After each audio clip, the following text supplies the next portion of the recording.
नमस्ते। आज हम दिल्ली सल्तनत पाठ में आगे की ओर बढ़ेंगे। पाठ को आगे बढ़ाने से पहले पिछली क्लास में दिए गए प्रश्नों के उत्तर पर चर्चा करते हैं।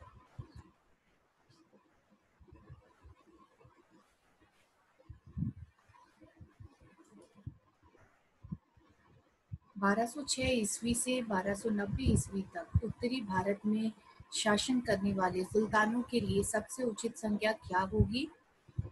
मामलुक वंश। दिल्ली सल्तनत का प्रथम वैधानिक सुल्तान कौन था? इल्तुतमिश। दिल्ली के सुल्तानों में किसे लाख बख्श के रूप में जाना जाता था? कुतुबुद्दीन ऐबक। कुतुबुद्दीन ऐबक की राजधानी कहाँ थी? लाहौर। इल्तुतमिश गद्दी पर कब बैठे? सन 1211 ईस्वी में। चालीसा या चहलगानी का अस्तित्व किसके शासनकाल में आया? इल्तुतमिश।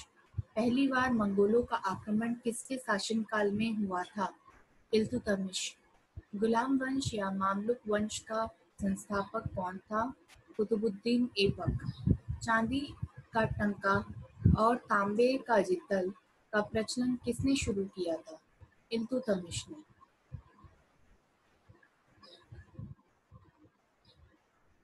दिल्ली सल्तनत में अक्ता प्रणाली का प्रारंभ किसने किया था? इल्तुतमिश ने। इल्तुतमिश, बलबन तथा अलाउद्दीन खिलजी ने एक जैसा कार्य कौन सा किया था? मंगोलों का सामना करना। किस सेनापति की मदद से कुतुबुद्दीन ने बंगाल को अपने अधीन किया? कैमास रूमी। कुतुबुद्दीन ऐबक को उसकी उदारता की वजह से क्या कहा जाता था? लाख बख्श। दिल्ली में कुवल इस्लाम मस्जिद और अजमेर में 2.5 दिन का झोपड़ा किसने बनवाया? कुतुबुद्दीन ऐबक। अब पाठ को आगे की ओर बढ़ाते हैं। पिछली क्लास में आपने पढ़ा था कि गुलाम वंश में कौन कौन से शासक आए।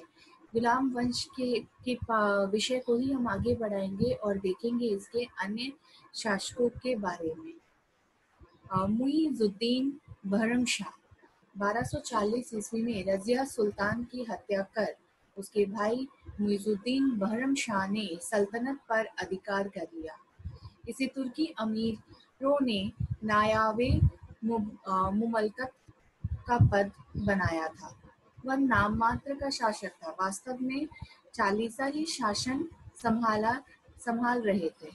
तुर्क अमीरों ने 1242 ईस्वी में बहरमशाह की हत्या कर दी। इसके बाद अगले शासक जो आए गुलाम वंश के वो थे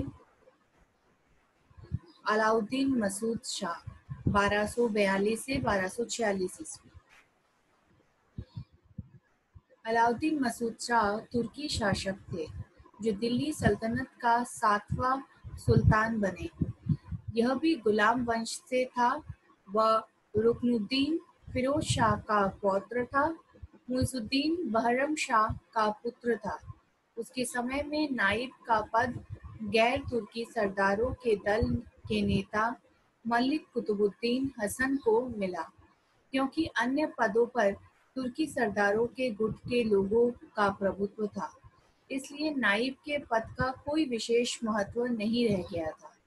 शासन का वास्तविक अधिकार वजीर मुआजुद्दीन के पास था, वे जो जाति से ताजिक थे।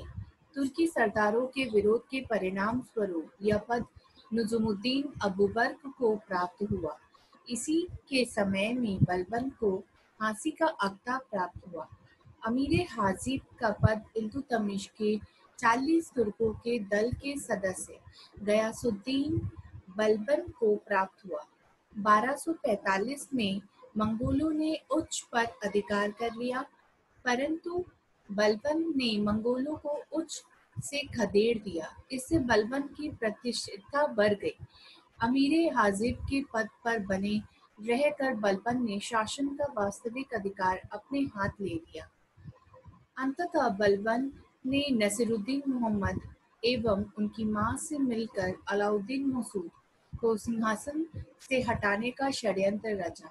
जून 1246 में इसमें सफलता मिली। बलबन ने अलाउद्दीन मसूद के स्थान पर इल्तुतमिश के पौत्र नसीरुद्दीन मोहम्मद को सुल्तान बनाया। दिल्ली सल्तनत गुलाम वंश के शासक नासिरुद्दीन मोहम्मद का इतिहास 1246 से 1266 ईस्वी तक का माना जाता है।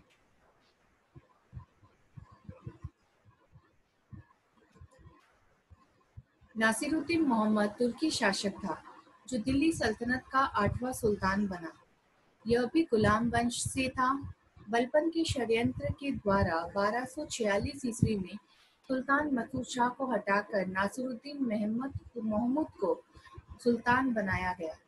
बलबन ने अपनी पुत्री का विवाह नासिरुद्दीन मोहम्मद से करवाया था।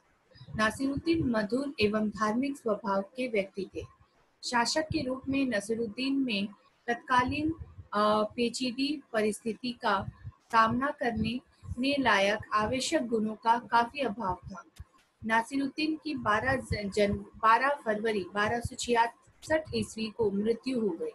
उसके बाद उसका कोई भी पुरुष उत्तराधिकारी नहीं बचा।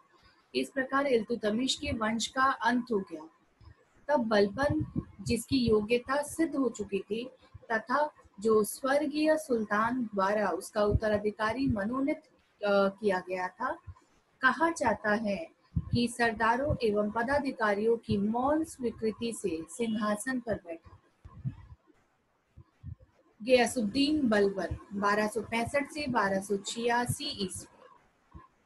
गयासुद्दीन बलबन, इसका वास्तविक नाम बहाउद्दीन था। उसने सन 1266 से 1286 ईस्वी तक राज्य किया। गयासुद्दीन बलबन जाति से इल्बारी तुर्क था। बाल्यकाल में ही मंगोलों ने उसे पकड़कर बगदाद के बाजार में दास के रूप में बेच दिया। ख्वाजा जमालुद्दीन अपने अन्य दासों के साथ उसे 1232 ईस्वी में दिल्ली ले आए। इन सबको सुल्तान इल्तुतमिश ने खरीद लिया। इस प्रकार बलबन इल्तुतमिश के चेहल लगान नामक तुर्की दासों के प्रसिद्ध दल का था। उन्हें जिल्ला इलाही की उपाधि मिली हुई थी।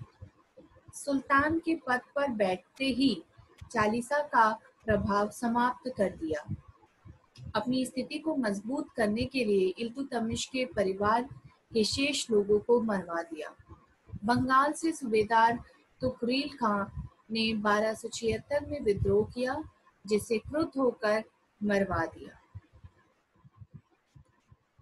दिल्ली सल्तनत गुलाम वंश के शासक कैकुबाद का इतिहास 1287 से 1290 ईस्वी का माना जाता है और इन्होंने दिल्ली सल्तनत पर बलबन के बाद राज किया था।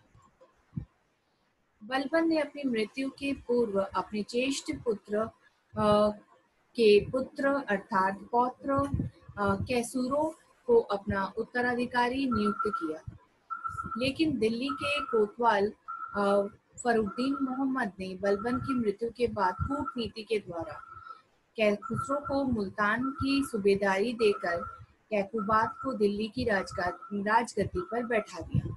कैकुबाद अथवा कैकोबाद 1286 से 1290 ईस्वी को 17 से 18 वर्ष की अवस्था में दिल्ली की गद्दी पर उन्हें बैठाया गया था। कैकुबाद ने गैर तुर्क सरदार जलालुद्दीन खिलजी को अपना सेनापति बनाया, जिसका तुर्क सरदारों पर बुरा प्रभाव पड़ा। तुर्क सरदार बदला लेने की बात तो सोच ही रहे थे कि कैकुबाद को लकवा मार गया। लकवे का रोगी बन जाने के कारण कैकुबाद प्रशासन के कार्यों में असक्षम हो गए।